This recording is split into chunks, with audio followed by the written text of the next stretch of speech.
Hello दोस्तों, स्वागत है आपका अपने YouTube channel education RP study point पर। दोस्तों, जैसा कि आप लोगों को पता है कि आप लोग सीख चुके हो इलेक्ट्रॉनिक कॉन्फ़िगरेशन। उम्मीद है ये दोनों क्लासें आपके लिए बहुत ही बेनिफिशियल होंगी और बहुत ही महत्वपूर्ण होंगी, क्योंकि इनसे आप लोग बहुत कुछ सीख चुके हो। और आज हम सीखने जा रहे हैं उसी के माध्यम से कि किसी भी यौगिक का निर्माण कैसे करेंगे। इलेक्ट्रॉनिक विन्यास समझ लीजिए आप जड़ है केमिस्ट्री की। जो चीज मैं आप लोगों को सिखा चुका हूं, उसी चीज को अब हम लोग प्रॉपर उसी नए जोश के साथ स्टार्ट करते हैं और कामयाबी पाते हैं केमिस्ट्री के डर पर। कुछ नहीं है, सीखते जाएंगे, चलता जाएगा, होता जाएगा और सब निपटता जाएगा। तो एक उसी जोश के साथ फिर से क्लास स्टार्ट करते हैं। जैसा कि मैंने आप लोगों को बता रखा है कि किसी भी यौगिक का निर्माण कैसे होगा, तो बेसिक वाले कम से कम जो कंपोनेंट्स है उनका तो फॉर्मेशन हम लोग सीख लें। उनका फॉर्मेशन कैसे होगा? यौगिक को इंग्लिश में बोलते हैं कंपाउंड, और रासायनिक है तो केमिकल कंपाउंड। उन्हीं के बारे में हम लोग सीखने जा रहे हैं कि आजकल इन्हीं चीजों पे चर्चा होती है कि हम लोग कैसे कंपाउंड्स बनाएंगे, कैसे क्या होगा। उसी चीज को क्लास स्टार्ट करते हुए देखते हैं। और वीडियो आपके लिए बहुत ही इंपॉर्टेंट है, तो बिना स्किप हुए आखिरी तक देखें। और हाँ, मैंने कई बार बताया और बार बार बताता रहता हूं कि ये वीडियो अगले बंदे को भी तो शेयर करो, उसको भी तो समझ में आए, वो भी तो पढ़े, वो भी सीखे कि ना सीखे। आप ही सब सीखना चाहते हो। तो चलिए स्टार्ट करते हैं। जैसा कि मैंने आप लोग को बताया था कि सबसे छोटे से स्टार्ट करते हैं। H2O सभी को पता है, ये जो H2O होता है ये जल का फार्मूला होता है। H2O किसका फार्मूला होता है? जल का फार्मूला होता है। अब ये बनता कैसे है, इस चीज को जाने। देखिए क्या है, H2O है। H2O में कौन कौन से कंपोनेंट्स हैं? H2O में हाइड्रोजन और कार्बन के कंपोनेंट्स हैं कि नहीं हैं? अब हाइड्रोजन के और कार्बन के कंपोनेंट्स होने के साथ साथ हमको ये देखना ये दो कहां से आया है, तभी तो हम लोग यौगिक बनाना सीख पाएंगे। चलिए शुरू करते हैं। जैसे कि आपने यहां पे लिखा हाइड्रोजन और ऑक्सीजन से कंपोनेंट से मिलकर बना है, तो दोनों का इलेक्ट्रॉनिक विन्यास करेंगे और सीखेंगे कि ये 2 कहां से आया। जैसे यहां पे मैंने लिखा हाइड्रोजन। आप सभी को पता है हाइड्रोजन का हाइड्रोजन का जो परमाणु क्रमांक होता है, एटॉमिक नंबर होता है, कितना होता है? 1। जब इसका आप लोग इलेक्ट्रॉनिक कॉन्फ़िगरेशन करोगे 1s1 कर दोगे। इसके आउटर मोस्ट शेल में 1 इलेक्ट्रॉन है, तो हाइड्रोजन अपने ऊपर कौन सा आयन बनाएगा? +1 आयन बनाएगा ना, क्योंकि बातम कक्षा में 1 इलेक्ट्रॉन है। फिर आपने लिखा ऑक्सीजन। ऑक्सीजन का एटॉमिक नंबर होता है 8। आपने इसका कॉन्फ़िगरेशन किया तो क्या करेंगे? तब आप लिखेंगे 1s2 2s2 2p4।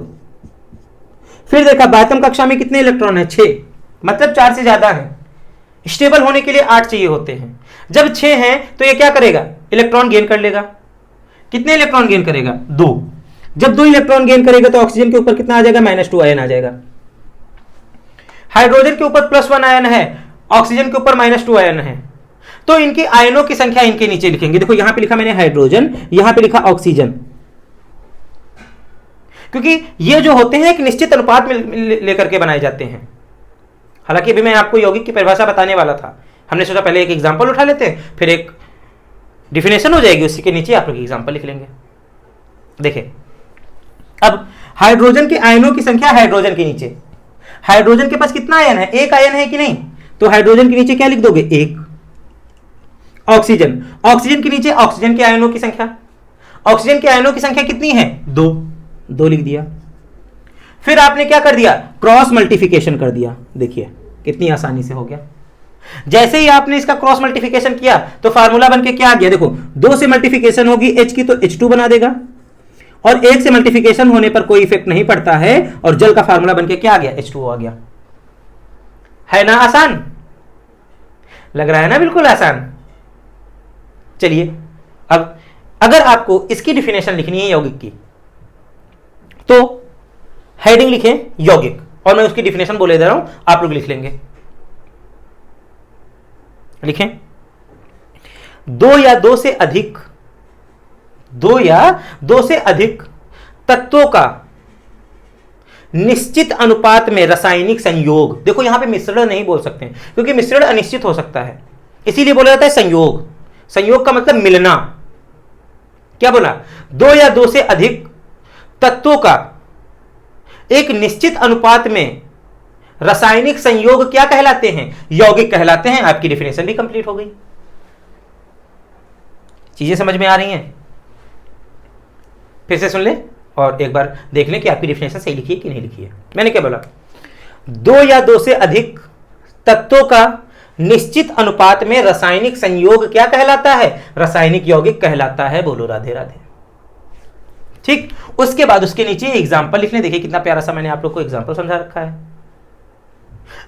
एक निश्चित अनुपात में ही होंगे। अब देखो, अब कोई बोले कि इसमें हाइड्रोजन और ऑक्सीजन का अनुपात कितना है, तो हाइड्रोजन का अनुपात है 2, ऑक्सीजन का अनुपात कितना है? 1। इससे ज्यादा कम या नहीं हो सकता है। हाइड्रोजन और ऑक्सीजन का अनुपात भी समझ में आ गया यहां से आप लोगों को। अब दूसरे एग्जाम्पल की तरफ बढ़ते हैं। वो कैसे बनेगा? हर बार एक नया एग्जाम्पल लेंगे ताकि कोई भी चीज आपकी ऐसी छूटे ना जो आपको आगे कष्ट दे कि हमको ये समझ में नहीं है या फिर क्लास में हमको बताया नहीं गया। चलिए आगे सीखते हैं। अब जैसे हम लोग सीखने जा रहे हैं कि कार्बन डाइऑक्साइड, क्या सीखने जा रहे हैं? कार्बन डाइऑक्साइड कैसे बनेगा। आप सभी को पता है कार्बन डाइऑक्साइड का फार्मूला होता है CO2। देन ये 2 कहां से आया? ये 2 कहां से आया? इन चीजों को भी तो सीखना है अपने को। तो इन्हीं चीजों को फिर से हम लोग सीखने जा रहे हैं। देखो जो कार्बन डाइऑक्साइड है कार्बन और ऑक्सीजन से मिलकर बना है, और ऑक्सीजन का कॉन्फ़िगरेशन मैंने बोर्ड पे लिखा रखा है। किसका करना होगा? कार्बन का करना होगा। तो हमने यहां पे लिखा कार्बन। कार्बन का एटॉमिक नंबर होता है 6। आप लोगों को बताया था मैंने, स्पेशली इस पे एक क्लास बनाई हुई है कि कार्बन अपने पास -4 आयन रखता है। अब देखो 1s2 2s2 2p2। आपने आउटर मोस्ट सेल में देखा कितने इलेक्ट्रॉन हैं? आउटर मोस्ट सेल में है 2 electron, sorry 4। Outermost cell में कितने इलेक्ट्रॉन हैं? 4। जब आउटर मोस्ट सेल में 4 इलेक्ट्रॉन हैं तो ये क्या करेगा? इलेक्ट्रॉन गेन करेगा। कितने? 4, क्योंकि हर एक एलिमेंट को स्टेबल होने के लिए 8 इलेक्ट्रॉन की जरूरत होती है। और क्यों? तो इसके लिए आप पिछली वीडियो देखें, कि पिछले वाली वीडियो इसी पे बनी है। अब कार्बन ने यहां से कितने आयन गेन किए? इलेक्ट्रॉन गेन किए 4, तो इसके ऊपर कितना आयन आएगा? -4 आयन आएगा। ठीक है ना? तो आपने यहां पे क्या लिखा? कार्बन। कार्बन के पास कितना आयन है? 4, कार्बन के नीचे लिख दिया। फिर आपने लिखा ऑक्सीजन। ऑक्सीजन के नीचे पास कितना आयन है? 2, लिख दिया। अब जब ये एक रेशियो में लेकर के बनाए जा रहे हैं, एक अनुपात में लेकर के बनाए जा रहे हैं, तो ये कट भी तो सकते हैं। देखो 4 भी कट रहा है 2 से, 2 भी 2 से कट रहा है, तो क्या करोगे? 2 1 कम 2, 2 दूनी 4। ठीक है, फिर आप लोग क्या कर दोगे? क्रॉस मल्टीप्लिकेशन कर दोगे। 1 से इसकी कर दोगे, 2 की इससे कर दोगे। 1 से कार्बन की मल्टीप्लिकेशन होने पर कोई फर्क नहीं पड़ता है, लेकिन 2 से ऑक्सीजन के होने पर फर्क पड़ जाएगा। तो क्या फार्मूला बन के आ जाएगा? CO2, जो क्या होता है आपका? कार्बन डाइऑक्साइड होता है। आई चीजें समझ में? देखिए है इजी, हर एक चीज इजी है, लेकिन हम लोग उसको अपने मन में ठान लिए हैं ये टफ है। जब ठान लिए तब तो कठिन है भाई। हारा वही है जो घर से नहीं निकला।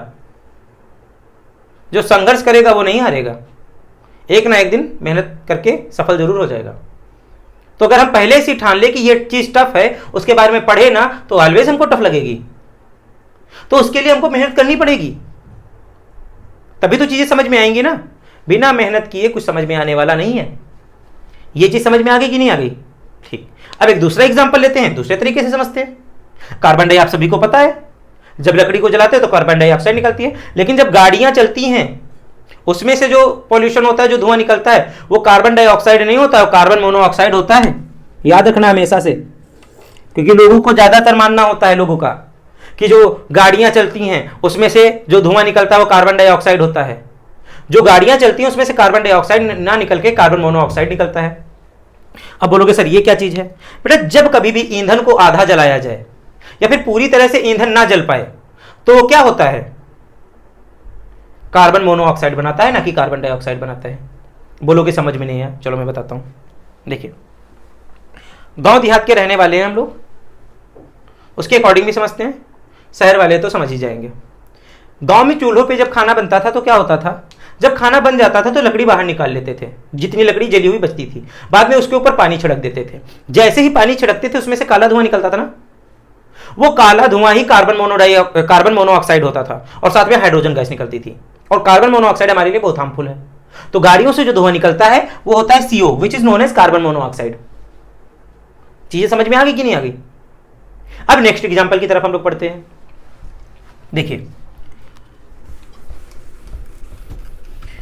अब जैसे अपने को बनाना है अमोनिया। क्या बनाना है? अमोनिया। तो अमोनिया कैसे बनाएंगे, इन चीजों को भी अपने को जानना होगा। देखिए, अमोनिया जो बना होता है बेटा, नाइट्रोजन और हाइड्रोजन से मिलकर बना होता है। अमोनिया किससे मिलकर बना होता है? नाइट्रोजन और हाइड्रोजन से। अब कैसे बनेगा ये देखते हैं।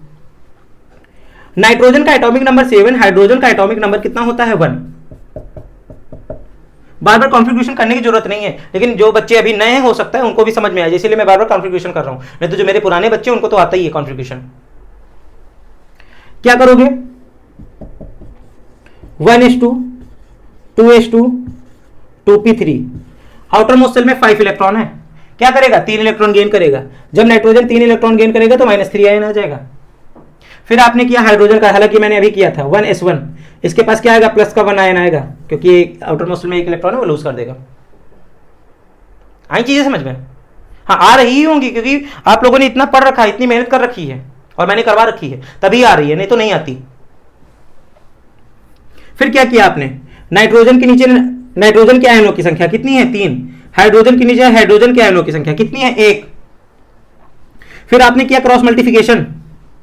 जैसे ही नाइट्रोजन और हाइड्रोजन की क्रॉस मल्टीप्लिकेशन कर दी तो 1 से मल्टीप्लिकेशन होने पर कोई फर्क नहीं पड़ता है, लेकिन 3 से होने पर पड़ जाता है, तो क्या बना देता है? NH3, जिसको क्या बोलते हो? अमोनिया। इसको टीयर गैस भी बोलते हैं, आंसू गैस। इसको सूंघने से आंखों में क्या आने लगते हैं? आंसू आने लगते हैं। मुझे नहीं आ रहे, मैं तो बस ऐसे किया। चीजें समझ में आई कि नहीं? इसको क्या बोलते हो? आंसू गैस। देखिए, इनके नाम भी नोट करते जाएंगे, जो मैं सिंपल नेम बता रहा हूं और साथ ही साथ इनके केमिकल नेम बता रहा हूं, इनको याद रखना है। जैसे केमिकल नेम में बताया, क्या बताया मैंने? अमोनिया। और सिंपल नेम में क्या बताया? टीयर गैस, आंसू गैस। आई चीजें समझ में कि नहीं आई? उम्मीद है कि आप लोगों को पूरा बकायदा एकदम 0 लेवल से समझ में आ रहा होगा, क्योंकि क्लास ही ऐसी है, इस टाइप से सजाया गया है क्लास को कि आप लोग को ज्यादा से ज्यादा समझ में आए, हर कहीं से बेटर मिले। अब नेक्स्ट जो इंपॉर्टेंट हैं उनको पढ़ लेते हैं। आफ्टर दैट कुछ स्पेसिफिक चीजें होती हैं उनको पढ़ लेंगे। पढ़ना सब है, छोड़ना कुछ नहीं है। मैंने बोला ना, यहां से उठा के यहां पे आना है अपने को, उसके लिए मेहनत भी प्रॉपर चाहिए। अब देखो, जैसे कार्बन और हाइड्रोजन से मिलकर यौगिक बनाते हैं। किससे? कार्बन और हाइड्रोजन से। क्या बनता है देखते हैं। अभी मैंने आपको कार्बन का कॉन्फ़िगरेशन करके दिखाया था, कितना होता है? -4 आयन होता है। कार्बन का कॉन्फ़िगरेशन करके कितना आता है? -4 आयन आता है। तो क्या लिखोगे बेटा? कार्बन का 4 उसके नीचे, हाइड्रोजन का 1 इसके नीचे, क्रॉस मल्टीप्लिकेशन। फिर 1 से मल्टीप्लिकेशन पे कोई इफेक्ट नहीं, 4 से होने पर फर्क पड़ जाएगा। क्या आ जाएगा? CH4 आ जाएगा। इसको बोलते हो मेथेन। गोबर गैस, बायोगैस, मार्स गैस, सब इसी के नाम है। Natural gas. मार्स का मतलब वो मार्स वाला मार्स नहीं, मार्स का मतलब दलदल वाला। दलदल को क्या बोलते हो? मार्स। इसीलिए दलदल में भी यही गैस पाई जाती है। जब जानवर जुगाली करते हैं उसमें भी यही गैस पाई जाती है। जो CNG गाड़ी होती है उसमें जो CNG गैस भरी होती है उसमें भी ये पाई जाती है। इसको फ्यूल गैस भी बोलते हैं, ईंधन गैस। ठीक है, बहुत सारे नाम है। ये है क्या आपका? CH4। क्या है? CH4, जिसको क्या बोलते हो आप लोग? मेथेन के नाम से जानते हो। आई चीजें समझ में? अच्छा लगा ना?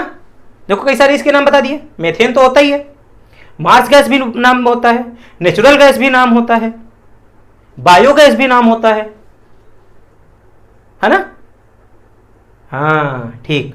अब देखिए, अब एक दो और सीखते हैं, फिर कुछ इंपॉर्टेंट चीजें हैं उसमें, उनको भी बताया जाएगा, छोड़ा कुछ नहीं जाएगा। अब देखो,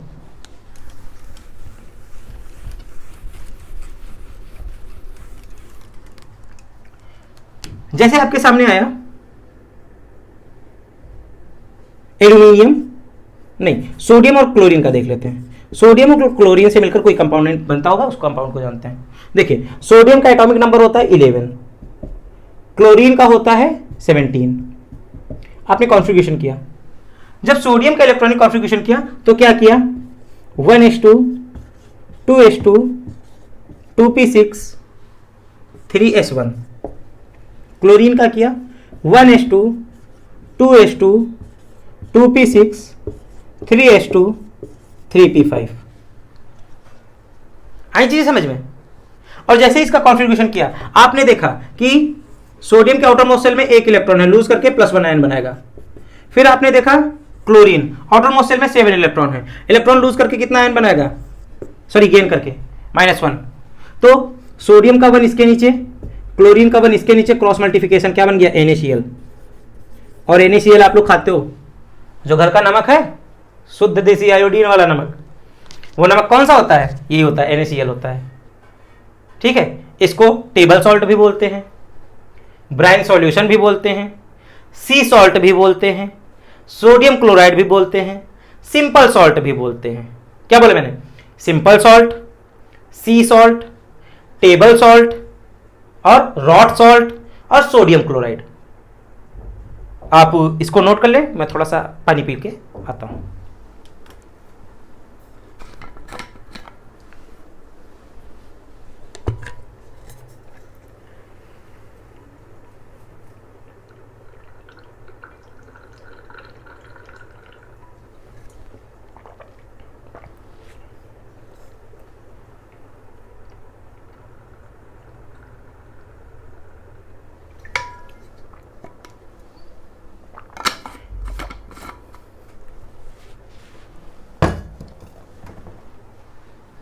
उम्मीद है आपको चीज़ें समझ में आ रही होंगी। अब एक और एग्जांपल लेते हैं, फिर आगे की। देखिए, गर्मी में पसीना कितना निकला है, फिर भी आप लोग के लिए मेहनत। एसी वगैरह कुछ नहीं है, टेम्परेचर इतना है, बाहर इतनी गर्मी है, फिर भी आप लोग के लिए मेहनत चल रही है, तो आप लोग भी हमारे लिए मेहनत करें। देखिए, अब हम लोग सीखने जा रहे हैं एल्यूमिनियम और नाइट्रोजन से मिलकर जो कंपोनेंट बनता है उसका। आपने लिखा यहाँ पे एल्यूमिनियम और लिखा नाइट्रोजन। आप सभी को पता है, कॉन्फ़िगरेशन किए होंगे, जैसे कि आप लोगों ने जो कॉन्फ़िगरेशन किया होगा, नाइट्रोजन का भी मैंने करके दिखाया। नाइट्रोजन के ऊपर कितना होता है, -3 आयन होता है। एल्यूमिनियम का करके देख लेते हैं। एल्यूमिनियम का एटॉमिक नंबर होता है 13। आपने कॉन्फ़िगरेशन किया 1s2 2s2 2p6 3s2 3p1। Outer most cell में जिसकी प्रिंसिपल क्वांटम नंबर से बड़ी होती है वो आउटर मोस्ट सेल कहलाती है, मैंने बोल दिया था। आउटर मोस्ट सेल में कितने इलेक्ट्रॉन है, 3। जब आउटर मोस्ट सेल में 3 इलेक्ट्रॉन है तो एल्यूमिनियम कितना बनाएगा, -3 आयन बनाएगा कि नहीं, क्योंकि लूज करेगा। तो नाइट्रोजन के आयनों, एल्यूमिनियम है ना पहले, तो एल्यूमिनियम के आयनों की संख्या उसके नीचे, नाइट्रोजन के आयनों की संख्या उसके नीचे। आपने देखा सेम सेम है, तो बिल्कुल कैंसिल हो जाएगा, 1 1 आ जाएगा। और 1 1 से मल्टीप्लिकेशन करने पर कोई फर्क नहीं पड़ेगा, आपके सामने फार्मूला बन के आ जाता है क्या, Al, एल्यूमिनियम नाइट्राइड, ना कि ट, एल्यूमिनियम नाइट्राइड। देखो, आई चीजें समझ में कि नहीं आ रही है ना।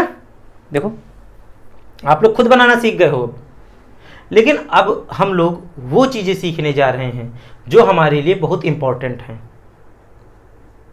क्योंकि इनमें हम लोग सीखने जा रहे हैं बॉन्ड। कुछ यौगिक जो आपके आयनों की संख्या से नहीं बनते हैं, बंध द्वारा बनते हैं। किसके द्वारा बनते हैं, बंध द्वारा बनते हैं। पहले उसमें से कुछ यौगिक बंध द्वारा बनते हैं, फिर वो आयनों द्वारा बनने लगते हैं। उन चीजों को सीखने जा रहे हैं, तो क्यों ना उससे पहले हम लोग बॉन्ड सीख लें कि बॉन्ड फॉर्मेशन कैसे होता है, बंध का निर्माण कैसे होता है। आई चीजें समझ में। अगर हम लोग बंध का निर्माण सीख गए तो हम लोग समझ लो यौगिक बनाना पूरी तरह से सीख गए। तो स्टार्ट करते हैं। आप लोग सेंट्रल हेडिंग बीच में लिख लेंगे बंध।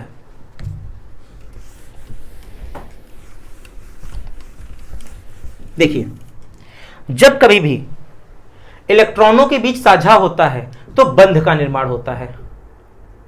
क्या बोला मैंने, इलेक्ट्रॉनों के बीच साझा जब होता है तब किसका निर्माण होता है, बंध का निर्माण होता है। अब कैसे होता है, इस चीज को जानते हैं। देखिए, जो बंध होता है, बंध 3 प्रकार के पाए जाते हैं। एक पाया जाता है सहसंयोजी बंध। क्या होता है? सहसंयोजी बंध। एक होता है उप सहसंयोजी बंध। जो इंपॉर्टेंट है वही बता रहा हूं सिर्फ मैं। उप सहसंयोजी बंध। एक होता है आपका क्या? आयनिक बंध। ये चीजें सीख लेंगे तो यौगिक समझ लो पूरा कंप्लीट सीख गए। अब सहसंयोजी बंध भी यहां पे दो प्रकार के आ जाते हैं। एक आ जाता है ध्रुवीय सहसंयोजी बंध, एक आ जाता है अध्रुवीय सहसंयोजी बंध। ठीक, तो हम लोग आज इतना तो पढ़ के ही जाएंगे, इतना तो पढ़ेंगे ही पढ़ेंगे, ताकि आपको इतना समझ में आ जाए कि फिर यौगिक आपका कहीं ना फंसे, यौगिक बनके तैयार हो जाए। तैयार है नॉन स्टॉप क्लास के लिए? ज्यादा टाइम लूंगा, आधा घंटा 45 मिनट में आपका ये कवर करवा दूंगा। चलिए स्टार्ट करते हैं। तो बंध में सबसे पहले अपने को क्या पढ़ना है? सहसंयोजी बंध। तो सहसंयोजी बंध ऊपर आप लोग हेडिंग लिखें, बंध के ऊपर, नीचे सॉरी, देखिए सहसंयोजी बंध किसे कहते हैं? जब कभी भी दो तत्वों में जो इलेक्ट्रॉन पाए जाते हैं उन इलेक्ट्रॉनों के मध्य साझा होता है, तत्वों के इलेक्ट्रॉनों के मध्य साझा होता है, तो उससे क्या बनता है? सहसंयोजी बंध का निर्माण होता है। बोलोगे सर जी समझ में नहीं आया, सही से समझा दीजिए। चलिए सही से समझते हैं। जैसे आपने देखा हाइड्रोजन के पास कितना होता है? एक इलेक्ट्रॉन होता है कि नहीं होता है आउटर मोस्ट सेल में?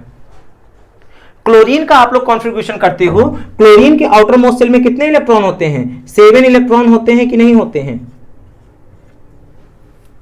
अब हाइड्रोजन को स्टेबल होने के लिए कितने इलेक्ट्रॉन की जरूरत? 1 इलेक्ट्रॉन की जरूरत है। क्लोरीन को भी स्टेबल होने के लिए 1 इलेक्ट्रॉन की जरूरत है, क्योंकि हाइड्रोजन अगर कोई एक मिल जाएगा तो ये कंप्लीट स्थायी हो जाएगा, पूर्ण स्थायी हो जाएगा, और क्लोरीन को इलेक्ट्रॉन मिल जाएगा तो ये भी क्या हो जाएगा? पूर्ण स्थायी हो जाएगा कि नहीं हो जाएगा? 1 इलेक्ट्रॉन मिल जाएगा। तो बोलोगे सर साझा होगा तो उससे क्या होगा? मान के चलो, इसको एक कहानी के द्वारा समझते हैं ताकि अपने को पूरा कायदे से समझ में आ जाए। एक कोई लड़का है अमन और एक कोई लड़का है विनय। इन दोनों की अपने अपने घर में लड़ाई हुई, और लड़ाई होने के बाद दोनों एक जगह आए, चाय की टपरी पे बैठ गए और दोनों सोच रहे हैं, चाय पी रहे हैं। अब घर से तो बेचारों को निकाल दिया गया, चाय पी रहे हैं। चाय पीते पीते दोनों सोच रहे हैं और आपस में बात कर रहे हैं, भैया देखो अब हम दोनों को तो घर से निकाल दिया गया है। जब हम दोनों को घर से निकाल दिया गया तो अपना आगे का खर्चा कैसे चलेगा? क्योंकि अब घर से तो कोई उम्मीद रखनी नहीं है अपने को, क्योंकि घर वाले तो अब कुछ देंगे नहीं। ये बोला, अमन बोला कि मेरे पास 2500 रुपए हैं। विनय बोला भैया मेरे पास भी 2500 रुपए हैं। तो 2500 रुपए हैं, उसका क्या? इन दोनों बोला 2500 रुपए हैं, क्यों ना हम दोनों मिलकर के एक चाट का ठेला खोल लेते हैं। बोलेगा हाँ यार बात तो सही है, चाट का ठेला खोल लेते हैं, लेकिन चाट का ठेला खोलेंगे कैसे? इसने बोला, अमन ने बोला मैं जा रहा हूं 2500 रुपए का कोई ठेला खरीद लूंगा चाट वाला, और तुम जाना 2500 रुपए का मटेरियल ले लेना, जो जो उसमें लगता है भाई, जो जो बनाने में लगता है, खस्ता, पकौड़ी या मटर वगैरह जो भी एक्स्ट्रा भी चीजें होती हैं सब खरीद लेना, और दोनों हम लोग क्या मिलकर करेंगे? दोनों मिलकर एक चाट का ठेला खोलें। बोलेंगे वाह प्लान तो अच्छा है, रात में बिक्री हुई, दिन में पूरी बिक्री हुई। दोनों ने चाट का ठेला खोला और दिन भर बिक्री हुई। बिक्री होने के बाद क्या हुआ? रात में जितना प्रॉफिट हुआ दोनों ने क्या किया? 50-50% बांट लिया। 50-50% क्या किया? दोनों ने बांट लिया। अब उस ठेले पर जितना हक अमन का होगा उतना ही हक किसका होगा? विनय का होगा कि नहीं होगा? दोनों का बराबर हक होगा उसमें कि नहीं होगा? इसी को बोलते हैं पार्टनरशिप, कि दोनों ने पैसा तो लगाया, वो पैसा अब दोनों का हो गया। जो दोनों ने 2500 रुपए लगाया वो 50,000 हो गया, सॉरी 5,000 हो गया। 2500 रुपए लगाया, वो टोटल कितना हो गया? 5,000 रुपए हो गया। और वो 5,000 रुपए से ठेला खोला, उस ठेले पे जितना हक अमन का होगा उतना हक विनय को होगा। तो उस ठेले का नाम अमन एंड विनय चाट। चीजें समझ में? इसको बोलते हैं पार्टनरशिप। उसी तरह क्या हुआ, इस हाइड्रोजन ने कहा क्लोरीन से भैया देखो मेरे पास 1 इलेक्ट्रॉन की कमी है, क्यों तुम मुझसे 1 इलेक्ट्रॉन का साझा करेगा? क्लोरीन ने बोला ठीक है मैं तेरे साथ कर लूंगा, लेकिन मेरे पास भी तो एक इलेक्ट्रॉन की कमी है।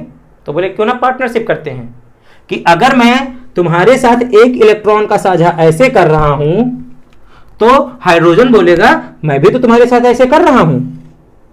अब इसका इलेक्ट्रॉन किसमें गिना जाने लगा? हाइड्रोजन का इलेक्ट्रॉन क्लोरीन में गिना जाने लगा कि नहीं गिना जाने लगा? क्लोरीन के पास 7 थे, एक हाइड्रोजन से मिल गए 8 हो गए कि नहीं हो गए? क्लोरीन स्टेबल हो गया ना। और उसके बाद हाइड्रोजन के पास एक था कि नहीं था? उसने एक इलेक्ट्रॉन का साझा कर लिया, हाइड्रोजन के पास कितने हो गए? हाइड्रोजन के पास भी तो कितने हो गए बताओ बेटा? 2 हो गए कि नहीं? अब दोनों स्टेबल हो गए कि नहीं हो गए? इसको बोलते हो बंध, इसको बोलते हो सहसंयोजी बंध। इस इलेक्ट्रॉन के साझे से जो बंध का निर्माण होगा उसे क्या बोलोगे? सहसंयोजी बंध बोलोगे। आई चीजें समझ में कि नहीं आई? अब देखो,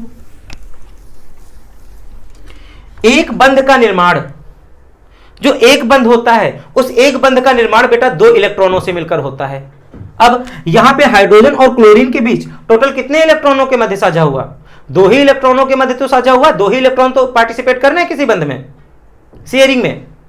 तो अब हाइड्रोजन और क्लोरीन मिलकर कितना बॉन्ड बनाएंगे? सिंगल बॉन्ड बनाएंगे कि नहीं बनाएंगे? और इसी को बोलते हो सहसंयोजी बंध।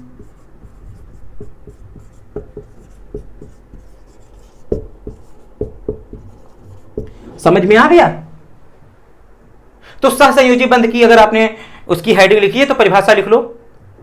जब कभी 2 तत्वों के बीच इलेक्ट्रॉनों का साझा होता है तो उसके बीच बने बंध को क्या बोलते हो? सहसंयोजी बंध कहते हो। क्या बोला मैंने? जब 2 तत्वों के बीच इलेक्ट्रॉनों का साझा होता है तो उससे किसका निर्माण होता है? सहसंयोजी बंध का निर्माण होता है। और उसके नीचे एग्जांपल लिख लोगे आप लोग। उम्मीद है आप लोगों को एकदम ललनटाप तरीके से समझ में आ रहा होगा और इस समझने में कोई दिक्कत नहीं रही होगी। सहसंयोजी बंध पूरी तरीके से समझ में आ गया कि नहीं आ गया? अब इस सहसंयोजी बंध के क्या होते हैं? 2 पार्ट होते हैं कि नहीं होते हैं? तो अब इन सहसंयोजी बंध के उन 2 भागों को पढ़ेंगे। एक था ध्रुवीय सहसंयोजी बंध, एक था अध्रुवीय सहसंयोजी बंध। तो ध्रुवीय सहसंयोजी बंध किसे कहते हैं और अध्रुवीय सहसंयोजी बंध किसे कहते हैं, ये समझते हैं। देखो, ये जो यहां पे बंध बना है ये कौन सा बना है? ध्रुवीय सहसंयोजी बंध बना है। क्या बना है? ध्रुवीय सहसंयोजी बंध बना है। बोलोगे सर बता तो दिया, लेकिन बताइए तो ध्रुवीय सहसंयोजी बंध है क्यों? देखो, ध्रुवीय सहसंयोजी बंध उसे कहते हैं जब 2 अलग अलग तत्वों के बीच इलेक्ट्रॉनों का साझा हो। हाइड्रोजन अलग है, क्लोरीन अलग है कि नहीं? 2 अलग अलग तत्व हैं कि नहीं? तो जब 2 अलग अलग तत्वों के बीच इलेक्ट्रॉनों का साझा होता है तो उससे जिस बंध का निर्माण होता है उसे क्या कहते हो? ध्रुवीय सहसंयोजी बंध कहते हो। क्योंकि ध्रुव का निर्माण क्या होता है? प्लस माइनस से मिलकर होता है, अलग अलग से मिलकर होता है। समान आयनों से मिलकर ध्रुव का निर्माण नहीं होता है। तो आपको ध्रुवीय सहसंयोजी बंध समझ में आया कि नहीं आया? देखिए, मेहनत कर रहा हूं तो मेहनत का नतीजा भी मुझे मिलना चाहिए। अब ये किसका हो गया? ध्रुवीय।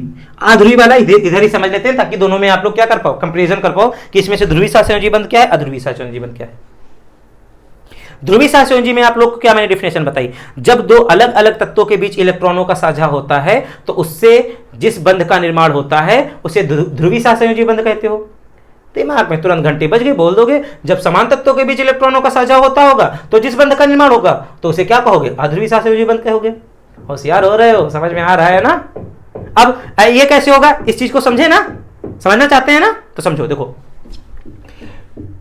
क्लोरीन के आउटर मोस्ट शेल में कई इलेक्ट्रॉन? 7।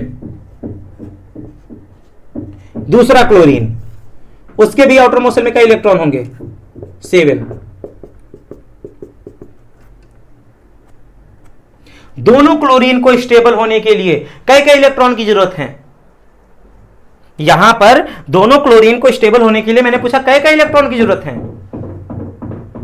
भैया, दोनों क्लोरीन को स्टेबल होने के लिए एक इलेक्ट्रॉन की जरूरत है। तो ये क्या करेंगे? आपस में एक इलेक्ट्रॉन का साझा कर लेंगे। एक इलेक्ट्रॉन का साझा इधर से करेंगे, एक इलेक्ट्रॉन का साझा इधर करेंगे। टोटल कई इलेक्ट्रॉनों का साझा हो गया? 2 इलेक्ट्रॉनों का साझा हो गया। और क्या समान तत्वों के बीच हुआ है कि नहीं हुआ है? जब समान तत्वों के बीच 2 इलेक्ट्रॉनों का साझा हुआ है तो यहां पे कितना बॉन्ड बनेगा? सिंगल बॉन्ड बनेगा कि नहीं बनेगा? इसीलिए क्लोरीन को डबल एटॉमिक लिखा जाता है Cl2। देखिए यहां पे जो बंध बना है इस बंध को क्या बोलोगे आप लोग? आध्रुवी सहसंयोजी बंध।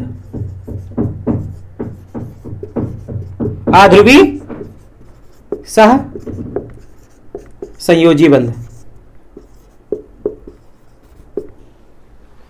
उम्मीद है चीजें आप लोग को समझ में आ रही होंगी। देखिए हम लोगों ने आज यौगिक बनाना सीख लिया। हम लोगों ने आज अभी तक क्या सीखा? अभी तक हम लोगों ने सीखा है ध्रुवीय सहसंयोजी बंध का निर्माण कैसे होता है, अध्रुवीय सहसंयोजी बंध का निर्माण कैसे होता है, और इन दोनों के बारे में तो समझा ही किया कि सहसंयोजी बंध किसे होता है या फिर किसे निर्माण होता है या फिर किसे कहते हैं। आई चीजें समझ में? ठीक है, आगे पढ़ते हैं। थकना नहीं है, पढ़ना है कितना। अब देखो ये चीज समझ में आ गई। अब आप लोग हेडिंग डालोगे उपसह संयोजी बंध। क्या डालोगे? उपसह संयोजी बंध। उपसह संयोजी बंध। चलो पढ़ते हैं इसको। हेडिंग पढ़ गए ना? चलो बढ़िया।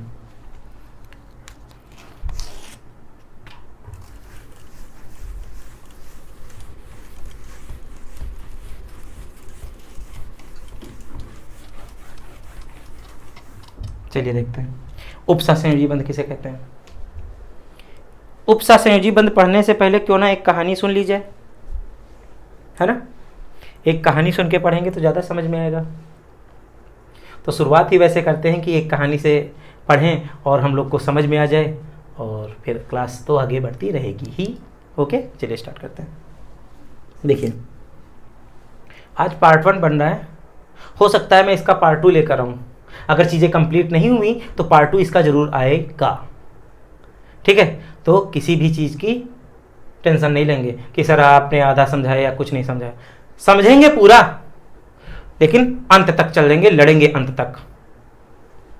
बोलते नहीं है लहरों से बह के नौका पार नहीं होती, कोशिश करने वालों की कभी हार नहीं होती। अपने को हार नहीं मानना है।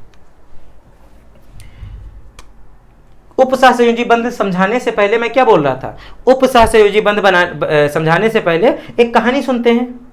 उस कहानी के अकॉर्डिंग अपने को क्या होगा समझ में आएगा। देखो फिर से क्या हुआ, इस बार लड़कों को नहीं लेंगे। ठीक है, लड़कों को नहीं लेंगे, लड़कों की बेइज्जती नहीं होगी चाहिए, लड़कियों की बेइज्जती होनी चाहिए, क्योंकि बेइज्जती किसी की भी नहीं होनी चाहिए। लड़कियों को मैं यहाँ पे इसलिए ले रहा हूँ कि लड़कियों का दिमाग हाँ घुटनों में होता है, ऐसा कुछ सुना है मैंने। यकीन करना मुश्किल है, लेकिन यकीन करना पड़ता है। देखो इस बार मैंने किसी लड़की का नाम लिया, कुछ भी ले लेता हूं कि लड़कियों के नाम ज़्यादा याद भी नहीं है मुझे, चलो याद कर लेता हूं। मैंने लिया एक, लिखा प्रिया। एक लड़की ये हो गई। दूसरी लड़की का नाम मैंने लिख दिया चांदनी।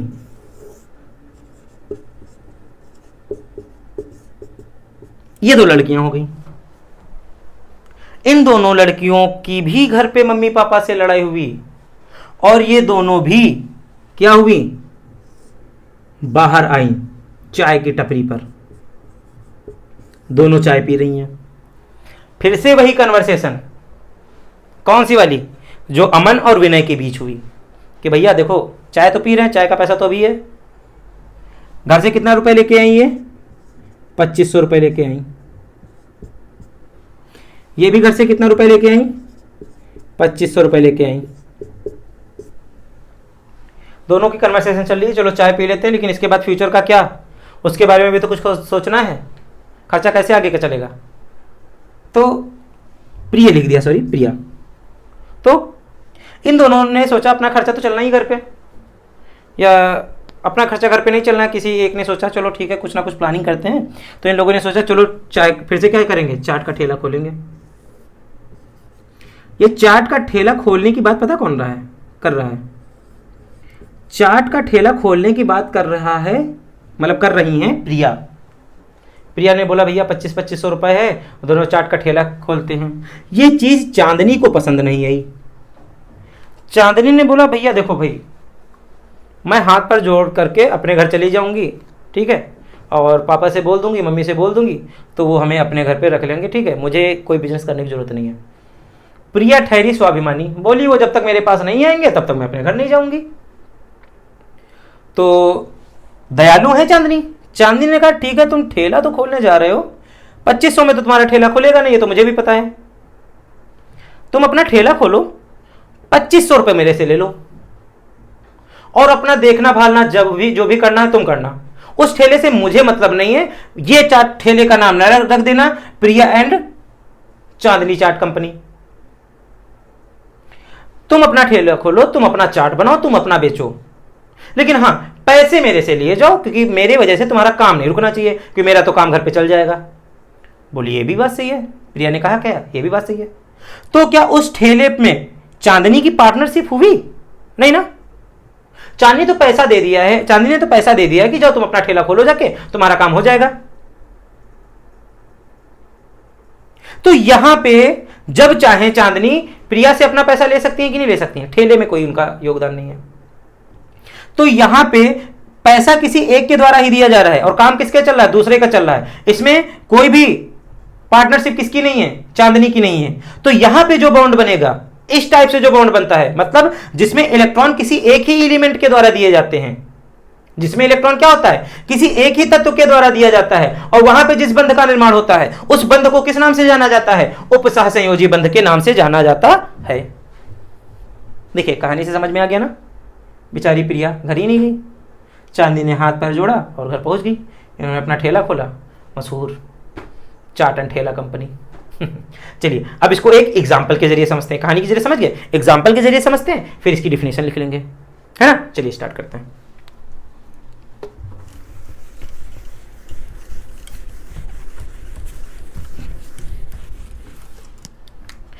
इसके लिए यौगिक भी हो सकता है, तत्व भी हो सकता है, कुछ भी हो सकता है। तो हम लोग पहले यौगिक से सीखते हैं। देखिए जैसे अपने पास होता है अमोनिया, एक एक कंपोनेंट सीखेंगे, फिर इसके बीच उपसहसंयोजी बंध सीखेंगे। देखो अमोनिया नाइट्रोजन और हाइड्रोजन से मिलकर बनता है, मैंने बताया था। जो नाइट्रोजन होता है इसके आउटर मोस्ट शेल में कई इलेक्ट्रॉन होते हैं? इसके आउटर मोस्ट शेल में टोटल 5 इलेक्ट्रॉन होते हैं।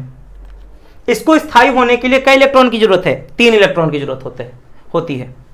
और हाइड्रोजन के पास कितना इलेक्ट्रॉन होता है? एक एक इलेक्ट्रॉन होता है। तो ये वाला हाइड्रोजन के पास एक की कमी है, इस वाले के पास भी है, इस वाले के पास भी है। तो इसने क्या किया, नाइट्रोजन और हाइड्रोजन के बीच जब एक इलेक्ट्रॉन का साझा हुआ, हाइड्रोजन के पास कितने हो गए? 2 हो गए। नाइट्रोजन के पास 5 थे, एक का साझा ऐसे कर लिया तो इसका भी तो इसमें जोड़ा जाएगा। 5 थे, एक का साझा इससे हो गया, कितने हो गए? 6। उसके बाद इस हाइड्रोजन से इसने साझा किया, कितने हो गए? 7। फिर इससे एक का साझा किया, कितने हो गए? कितने हो गए? 8। मतलब नाइट्रोजन के पास टोटल 8 इलेक्ट्रॉन हो गए। लेकिन इसके पास अभी भी 2 इलेक्ट्रॉन क्या है? एक्स्ट्रा है। तो इसका स्ट्रक्चर कैसे बनता है? देखो नाइट्रोजन ने इसके साथ 2 इलेक्ट्रॉनों का साझा हुआ तो एक बंध का निर्माण, क्योंकि मैंने आप लोग को बता रखा है कि 2 बंधों से मिलकर के 2 इलेक्ट्रॉनों से मिलकर के एक बंध का निर्माण होता है। यहां पे भी 2 इलेक्ट्रॉनों का साझा है, यहां पे भी 2 इलेक्ट्रॉनों का साझा है, और ऊपर 2 इलेक्ट्रॉन बच गया। देखिए जो इलेक्ट्रॉन बंध नहीं बनाते हैं उन्हें अनाबंधी इलेक्ट्रॉन कहते हैं, जो इलेक्ट्रॉन बंध बना लेते हैं उन्हें आबंधी इलेक्ट्रॉन कहते हैं। तो इन दोनों इलेक्ट्रॉनों ने क्या किया है? बंध नहीं बनाया है। जब इन 2 इलेक्ट्रॉनों ने बंध नहीं बनाया है तो इन्हें अनाबंधी इलेक्ट्रॉन कहोगे। समझ में आ गया कि नहीं आ गया? अब यहीं पे बेरियम का समझ लेते हैं। बेरियम ट्राइफ्लोराइड से बोरान ट्राइफ्लोराइड, BF3 होता है फार्मूला। जो बोरान होता है इसके आउटर मोस्ट शेल में कितने इलेक्ट्रॉन होते हैं? 3 इलेक्ट्रॉन होते हैं सिर्फ। जो फ्लोरीन होता है इसके आउटर मोस्ट शेल में 7 इलेक्ट्रॉन होते हैं। 1 2 3 4 5 6 7। 1 2 3 4 5 6 7। 1 2 3 4 5 6 7। फ्लोरीन को स्टेबल होने के लिए क्या 7 इलेक्ट्रॉन है, एक इलेक्ट्रॉन की जरूरत है ना। तो क्या करेगा, ये इससे 1 इलेक्ट्रॉन का साझा कर लेगा। बोरान के पास 3 है, एक का साझा कर लिया, बोरान के पास 4 हो गए, लेकिन फ्लोरीन स्टेबल। बोरान के पास कितने हो गए? 5। बोरान के पास कितने हो गए? 6। बोरान क्या हो गया? स्टेबल हो गया। सॉरी बोरान नहीं, तीनों फ्लोरीन स्टेबल हो गए, लेकिन बोरान के पास अभी भी 2 इलेक्ट्रॉन की जरूरत है कि नहीं जरूरत है? तो अब यहां पे जो स्ट्रक्चर बनेगा, जो बी होगा, बोरान होगा, वो कितने बॉन्ड बना रहा है? 3 बॉन्ड बनाने के साथ भी अभी वो क्या है? अनस्टेबल है, उसको अभी 2 इलेक्ट्रॉनों की जरूरत है। तो अब ये क्या करेगा आगे, इस चीज को समझते हैं। देखिए ये इंपॉर्टेंट चीज है, इसलिए मैं बोर्ड से हटे जा रहा हूं, तुरंत इसका स्क्रीनशॉट लें, और स्क्रीनशॉट के बाद हम लोग उपसहसंयोजी बंध पे कूच करेंगे।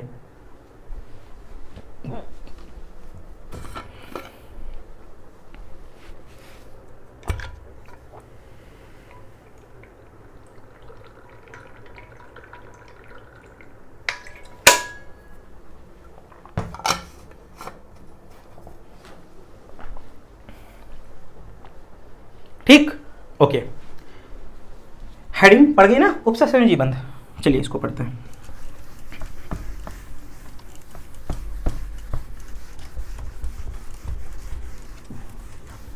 देखिए, तब इन दोनों का स्ट्रक्चर बनाएंगे, फिर आगे बात करेंगे। आपने बनाया, नाइट्रोजन के पास 2 इलेक्ट्रॉन थे एक्स्ट्रा, जो अनाबंधी इलेक्ट्रॉन कहलाते थे। उसके बाद जो बोरान ट्राइफ्लोराइड था उसके पास कितने, एक भी एक्स्ट्रा इलेक्ट्रॉन नहीं था, मतलब 2 इलेक्ट्रॉनों की कमी थी।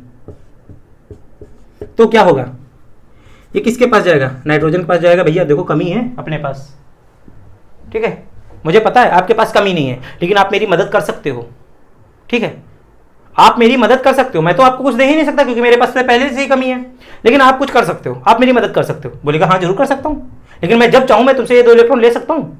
कहा ठीक है, आपको जब जरूरत पड़े तब आप 2 इलेक्ट्रॉन ले लीजिएगा। तो क्या हुआ, इसने इसको 2 इलेक्ट्रॉन दे दिए, और जब 2 इलेक्ट्रॉन दे दिए तो उपसहसंयोजी बंध एकदम गिब्स के जैसा बनता है, इस टाइप से। बोरान के पास 2 की कमी थी, ये 2 इलेक्ट्रॉन इसको दे दिए, तो बोरान क्या हो गया बेटा, स्टेबल हो गया कि नहीं हो गया। लेकिन इसके इलेक्ट्रॉन इसने नहीं लिए हैं, अपने ही इलेक्ट्रॉन दिए हैं, वो जब चाहे ले सकता है। इस टाइप से इनके बीच जो बंध बना है उसे क्या कहते हैं, उपसहसंयोजी बंध कहते हैं। क्या कहते हैं, उपसहसंयोजी बंध कहते हैं। चीजें समझ में आई।